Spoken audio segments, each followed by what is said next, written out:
गणमाध्यम जानवा के पाइली जे महाराष्ट्र हाईकोर्ट गोटे बेंच कोल्हापुर रे खुलवा लगी जाऊचे एवं अगस्ट 18 रु सेटा आरंभ हवा निश्चित भाव में स्वागत योग्य पदक्षेप है। किंतु दुर्भाग्यर विषय है आम जेन पश्चिम ओडिशावासी जेन दशंधि धरी बरस बरस धरी जेन लड़ई लड़ुचु कि आम पश्चिम ओडिशा रे गोटे हाईकोर्ट बेंच हो बोली एवं संबलपुर हाईकोर्ट बेंच हवा बोली एवं आज कही रखवा लगी चाहूचे स्वाधीनता पर मुझे धन्यवाद देमी खाली दुईटा मुख्यमंत्री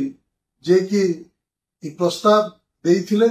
प्रथमे प्रभात पुरुष विजु पट्टनायक एवं तापर सुपुत्र नवीन पट्टनायक आज